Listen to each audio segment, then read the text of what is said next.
میں رزق ختم نہ ہو جو مہنگائی اور حالات اور پریشانیوں میں دیکھ رہا ہوں، کوئی ہے عمل؟ میں کہا بالکل ہے، اور میں نے اس سے کہا کہ یہ میرے پردادا کے پردادا کا عمل ہے، ان کا یہ عمل ہے، میرے پردادا کے پردادا کا عمل، جو ہماری خاندانی یادداشتوں میں یہ لکھا ہوا ہے، اور فرمایا اگر یہ کوئی بندہ کر لے اللہ نسلوں کا رزق اللہ سے منوا لے۔ اور میں نے اس سے کہا خیال کرنا، رزق کے روحانی ساتھ منوانا، ورنہ دولت مال چیزیں مل جائے گی جس کے بارے میں کہا جاتا ہے کہ بعض بندے ایسے ہوتے ہیں اللہ پاک ان سے لقمے نہیں چھینتا، سجدے چھین لیتا ہے، اللہ ان سے لقمے نہیں چھینتا۔ کیوں؟ رزق جسمانی دوسرے لفظوں میں مل رہا ہے، اور رزق روحانی اللہ چھین لیتا ہے۔ یہ جو آج آپ بیٹھے ہیں تسبیح خانے میں اور میں بیٹھا ہوں، یہ ہم روحانی دسترخوان پہ بیٹھے ہیں، یہ بہت بڑا دسترخوان لگا ہوا ہے، یہ دسترخوان ہے۔ سنا ہے در یار پہ بڑی دھوم ہے، سنا ہے در یار پہ بڑی دھوم ہے، وہاں عاشقوں کا ہجوم ہے۔ یہ روحانی دسترخوان ہے، میں بھی خود محتاج ہوں، یہ روحانی دسترخوان ہے۔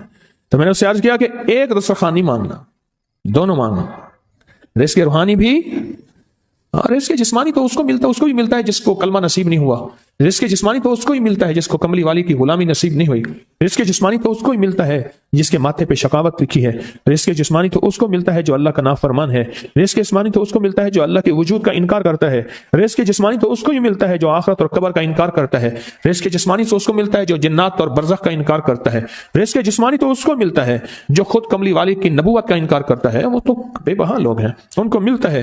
پر تجھے بھی صرف رزق جسمانی ملا اور اللہ سے یہ منوا لیا، نہ یہ نہ منوانا، اللہ سے کہنا ہے اللہ رزق روحانی بھی دے اور رزق جسمانی بھی دے، دو رزق کٹھے عطا فرما۔ کون سا رزق اور رزق جسمانی بھی دے۔ کہیں ایسا نہ ہو کہ میری نسلوں میں صرف مال دولت اور چیزیں ہوں اور تیرا نام اور تیرے حبیب کا نام نہ ہو، تیرا نام اور تیرے کملی والے کا نام نہ ہو، تیرا نام اور تیرے دوستوں کا نام نہ ہو، تیرا نام اور تیری آل و اصحاب کا نام نہ ہو۔ کہیں ایسا نہ ہو میں محروم ہو جاؤں، مجھے آل اور محمد اور آل محمد اور اصحاب محمد کی نسبتیں یہ بھی ساتھ عطا کیے رکھ۔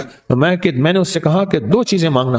اچھا قدرت کا نظام ہے تو دیوانے بھی ہوتے ہیں، یقین والے ہوتے ہیں، آپ جیسے آپ مخلص بیٹھے ہیں اور پوری دنیا میں ہمارے ساتھ اس وقت مخلص بیٹھے ہیں جو ہماری آج کی محفل میں شریک ہیں، ہوتے ہیں دیوانے۔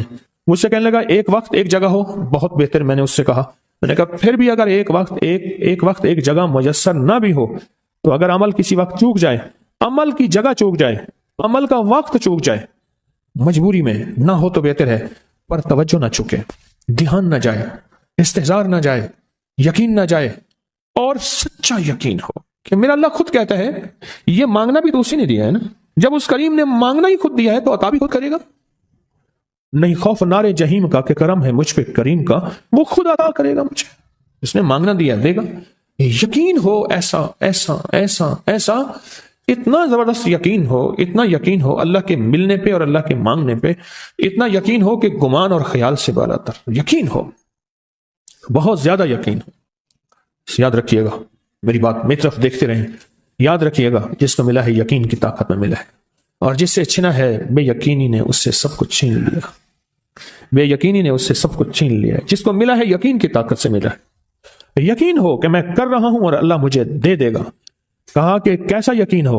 کہا جیسے بکری کے تھن دودھ سے بھرے ہوئے اور میں کہوں کہ میرے ہاتھ سے دباؤں گا اور دودھ نکلے گا، اس سے زیادہ یقین۔ اور کہا کس سے زیادہ یقین؟ کہا کہ ایک بڑا نوٹ ہو اور بڑا نوٹ کے اندر جو ہے ایک آنے کی چیز آنی ہے، تو میں کہوں گا اس سے تو اس کی نوٹ کے اندر تو ہزاروں آنے ہیں اور میں ایک آنے کی چیز، ایک ٹکے کی چیز لوں گا اور میرا کام بن جائے گا، اس سے زیادہ یقین ہو۔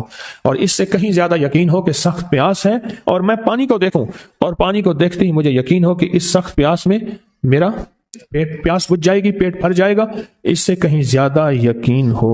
میں پھر بھی یقین کو نہیں سمجھا سکا، علم بھی محدود ہے، الفاظ بھی میرے پاس محدود ہیں، اس سے کہیں زیادہ یقین ہو، اس سے کہیں زیادہ یقین ہو، اور بہت زیادہ یقین ہو۔ کیا خیال ہے؟ آپ چاہیں گے اپنی نسلوں کے لیے بخت، رزق، نصیب اور مقدر منوا لیں؟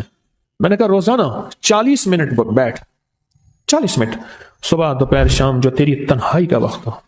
اے اللہ دنیا میں ایسی جگہ کوئی کہیں ہوتی، اکیلے بیٹھے رہتے یاد تیری دل نشیں ہوتے، اکیلے بیٹھے رہتے یاد تیری دل نشیں ہوتے، اور بس صرف ایک بار سورۃ فاتحہ پڑھا اور اس کے بعد ایاک نعبد و ایاک نستعین کو دوہرا۔